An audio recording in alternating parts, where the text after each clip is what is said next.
Hi friends, this is Pankaj Bhardwaj. आज हम फिर से आ गए मार्केट भविष्य के न्यू एपिसोड में।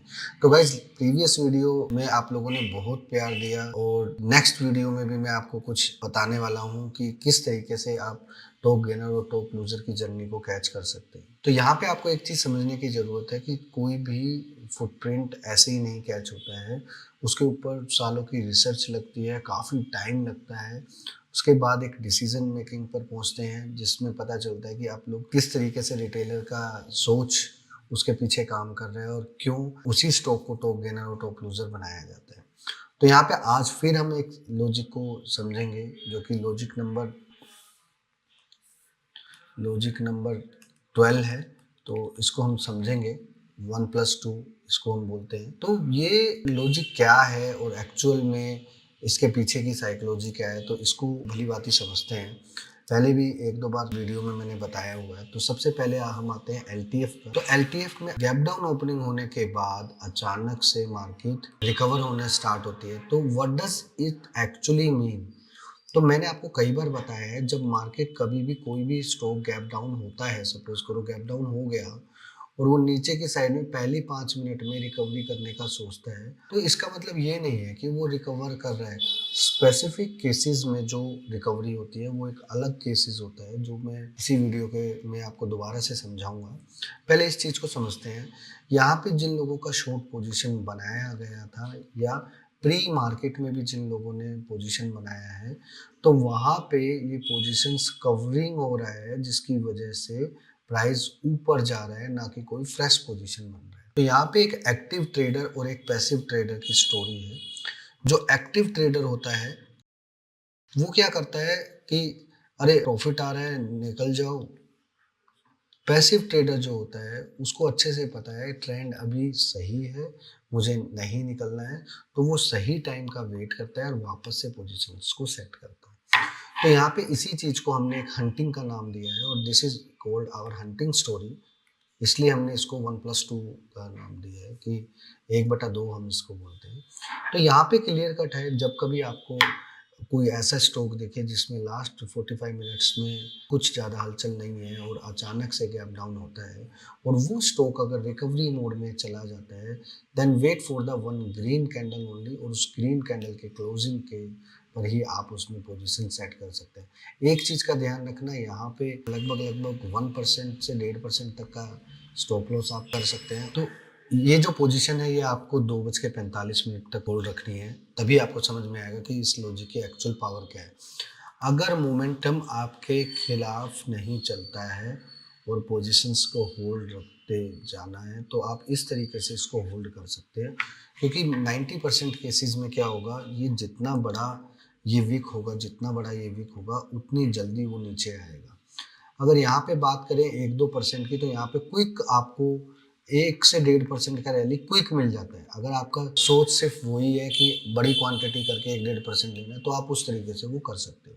बट यहाँ पे इस लॉजिक का इस तरीके से इस्तेमाल किया जाता है। लेकिन अगर ये गैप डाउन होने के बाद अगर यू टर्न ले रहा है, तो उसका क्या मतलब है?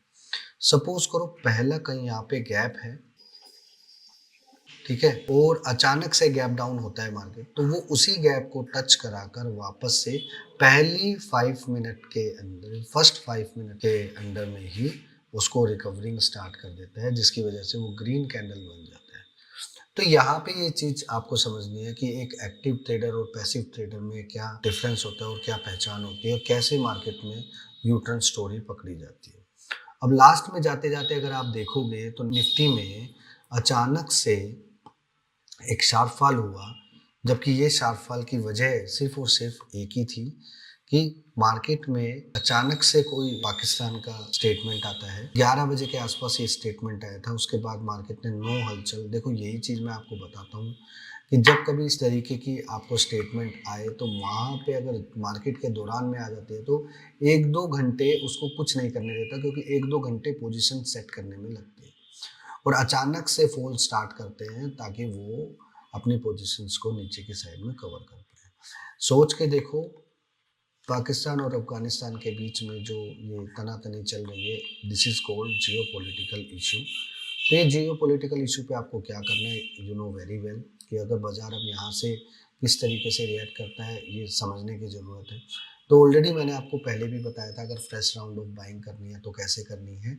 तो यहाँ पे एक चीज़ समझनी पड़ेगी आपने कि अब मार्केट में नेक्स्ट लेवल क्या है। तो सबसे पहली चीज़, मार्केट में जियो पॉलिटिकल इशू चल रहा है, ठीक है, तनातनी चल रही है बिटवीन टू कंट्रीज। यहाँ पे क्या करना है, बाजार जैसे ही ऊपर आएगा 25,447 से लेके 25,470 तक की रेंज में अगर बाजार आता है तो यहाँ पे आप छोटा स्टॉप लॉस सेट करके 25,547 का एसएल लेके शॉर्ट कर सकते हैं। ध्यान रखिए, अभी मैं ये नहीं कह रहा हूँ कि बाय करना है, क्योंकि बाइंग करने वाला मैंने फ्रेश जोन आपको बता दिया। तो ऊपर की साइड में भी बाइंग नहीं करना है, जियो पॉलिटिकल इशू चल रहा है, ठीक है।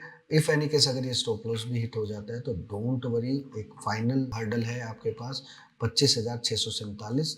लेकिन मैं सजेस्ट करूंगा आपको यहाँ पे स्टॉप लॉस नहीं लगाना, आप स्टॉप लॉस यही रखना, वेट करना, उसके बाद इस लेवल के आसपास आता है तब हम लोग उस तरीके से समझेंगे, देखेंगे और लाइव में अपडेट करेंगे टेलीग्राम चैनल पर कि इस लेवल पे आ गया तो किस तरीके से रिएक्शन करना चाहिए। तो यहाँ पे क्लियर कट है, अगर बाजार ऊपर नीचे के साइड में नहीं जाता, थोड़ा ऊपर जाता है तो ऊपर की साइड में आपने शॉर्ट साइड का पोजीशन करना है। एंड बिलो 25,270 के नीचे आपको एक लेवल देखने को मिलेगा जो कि रहेगा 25,147 से लेके 24,927 तक के लेवल आपको देखने को मिलेंगे। अब one thing is very sure कि यहाँ से निफ्टी कितना ऊपर जा सकता है, कितना नहीं जा सकता, ये तो किसी को भी नहीं पता। लेकिन एक चीज़ वेरी श्योरिटी से है कि तेजी लाने के लिए कोई ना कोई बड़ी पैनिक न्यूज़ या फिर अनएक्सपेक्टेड गुड न्यूज़ चाहिए, लाइक ट्रेड डील्स, लाइक कुछ पॉजिटिव न्यूज़ बाय इकोनॉमी की, इतना पैसा हम लोग इकोनॉमी में बूस्ट कर रहे हैं। तो इस तरीके की न्यूज़ से ही वो मार्केट में वो फ्लो आ सकता है, क्योंकि अभी ये फ्लो आना थोड़ा मुश्किल है और इसी फ्लो को मार्केट में आने में थोड़ा सा टाइम लगेगा, लेकिन ये फ्लो आएगा। अगर आप ध्यान दें, लास्ट टाइम मार्च में कुछ इसी तरीके का रिएक्शन हुआ था और मार्केट में सडनली एक मूव हुआ था। तो आप लोग उस कमेंट बॉक्स में बताना मार्च के किस डेट के आसपास ये मूव हुआ था। तो यहाँ पे क्लियर कट है, जो निफ्टी में जो चाल दिखा रही है वो बैंक निफ्टी के अपोजिट दिखा रही है। लेकिन बैंक निफ्टी में भी एक खास बात देखने को मिली कि बैंक निफ्टी में भी जो क्लोजिंग हुआ है, जो मैंने आप लोगों को बताया था कि 60,856, तो एग्जैक्ट उसी लेवल के आसपास हुआ है। तो यहाँ पे व्हाट्स नेक्स्ट, कोई दिक्कत की बात नहीं है। यहाँ पे भी 61,056 के आसपास अगर मार्केट आता है then you can try to make it the short positions, वहाँ से बाजार रिवर्स हो सकता है। और below 60,856 we will see more panic and it will be around 60,456 से लेके 60,156 तक की रैली आपको देखने को मिलेगी। फिर बोल रहा हूँ, मैं अभी बाइंग के मूड में नहीं हूँ और बार बार मैंने आपको बोला था कि मैं फ्रेश राउंड ऑफ बाइंग 61,856 के ऊपर ही सेट करूँगा बैंक निफ्टी में, और निफ्टी में हमारा जो फ्रेश राउंड ऑफ बाइंग था वो था 26,147 के ऊपर ही आपको वो देखने को मिलेगा। तो यहाँ पे एक चीज आपको समझने की जरूरत है कि मार्केट में ऐसे कितने प्लेयर हैं जो डेली लेवल्स अपडेट करते हैं, ऊपर जाए तो बाय कर लो, नीचे जाए तो सेल कर दो। बट यहाँ पे क्लियर कट डायरेक्शन मैंने आपको बताया है, इस डायरेक्शन से आपको बहुत सारी चीजें समझने सीखने को मिलेंगी। इसी के साथ साथ 4-5 स्टॉक्स की तरफ आपने ध्यान रखना है। पहला, अचानक से कल आईआरसीटीसी में मोमेंटम जो स्टार्ट हुआ उसमें क्लियर कट है below 571 know buying at all. नीचे की साइड में आपको 547 से लेके 527 तक के लेवल आपको देखने को मिल सकते हैं।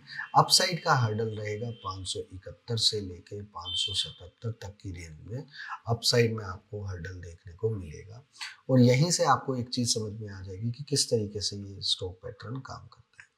इसी के साथ साथ यहाँ पे आपने एयू बैंक की तरफ ध्यान रखना है। अगर एयू बैंक की तरफ आप ध्यान करोगे तो लास्ट 45 मिनट्स में कुछ स्पेशल डेटा हमें देखने को मिला। और यहाँ पे अगर आप डेली चार्ट देखोगे तो यहाँ पे भी क्लियर कट है कि बार बार इसी लेवल के जोन पर बाजार आ रहा है और रिवर्स हो रहा है। And this is this third time अगर आप देखोगे तो gate ready for the time कि ये इसको ब्रेक करे। तो यहाँ पे हमारा 939 will act as a crucial support.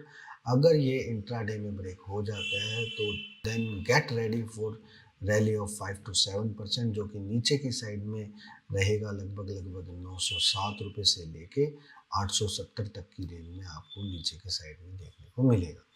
तो यहीं पे इस स्टॉक को सिलेक्ट करने का रीज़न यही है, यहाँ पे चेंज ऑफ पोलैरिटी हो सकती है, क्योंकि अगर आप देखोगे बार बार उसी लेवल के आसपास से ये हुआ है और हर बार यहाँ पर एक वो वीक बनाई जा रही है, एक वीक बनाई जा रही है, एक वीक बनाई जा रही है, तो वापस से प्राइस को खींच कर लेके आ रहे हैं। तो सब लोगों के स्टॉप लॉस यहाँ पर सेट किए गए होंगे जो बाइंग करेंगे और सबके स्टॉप लॉस को हिट किया जाएगा। तो this is the pure psychological trade जो मैंने आपको अभी बताया। और इसके बाद हमारा स्टॉक है आपका आरईसी। आरईसी यहाँ पे लॉजिक नंबर 7 के अंदर फंसा हुआ है, तो ये आपको थोड़ा सा लॉजिक नंबर 7 अगर आपको पता है तो आप उस चीज़ को थोड़ा सा रिमाइंड कीजिए। तो यहाँ पे क्लियर कट है, मोमेंटम किसी भी साइड में आए तो वो बढ़ा आएगा।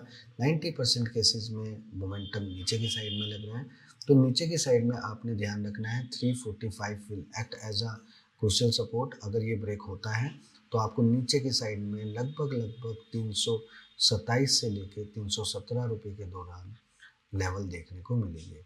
अपसाइड में आपका हर्डल है 357 रुपये से लेके 361 रुपये। मैं बाइंग के लिए सजेशन नहीं दूंगा, या तो ये नीचे की साइड में यहाँ से बाइंग बने तब मैं बाइंग करना स्टार्ट करूंगा, तो जो कि बाइंग करने का भी एक जो लेवल होगा वो इसी के आसपास होगा। तो आपको समझना है कि कैसे ये लॉजिक 7 में बड़ी मोमेंटम आ सकता है, क्योंकि लगभग एक वीक हो गया है और इस एक वीक के दौरान में स्टॉक 2% की मूवमेंट के अंदर फंसा हुआ है। तो यहाँ से ये समझना पड़ेगा आपको कि हम किस तरीके से इन लॉजिक्स का इस्तेमाल करते हैं और कैसे कैसे स्टॉक्स को निकालते हैं।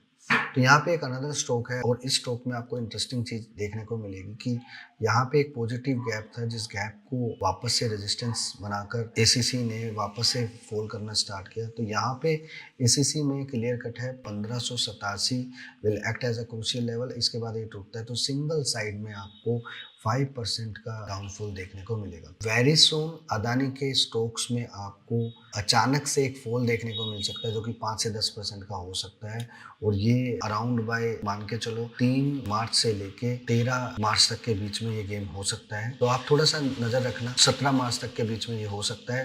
क्रूशियल डेट है 10 मार्च, 11 मार्च, 13 मार्च एंड 17 मार्च। तो इधर कोई बड़ा गेम प्लान हो सकता है मार्केट में, तो इन सब चीज़ों का आपने ध्यान रखना है। टाइम्स गोल्ड थ्योरी के अकॉर्डिंगली ये डे प्रिडिक्शन मैंने की है। और आप एक चीज़ का ध्यान रखना, अगर मार्केट में वाकई में आपको कुछ तरीके से सीखना है और अपनी स्किल्स को इम्प्रूव करना है, so don't forget to join my Telegram channel, जहाँ पे मैं इन्हीं सब लॉजिक्स को स्टेप बाय स्टेप और लाइव मार्केट में बताता हूँ कि कब कौन से स्टॉक में किस तरीके से प्ले करना चाहिए। तो अगर आपने ज्वाइन नहीं किया है, link in the description below, join now. Thank you so much. जय हिंद।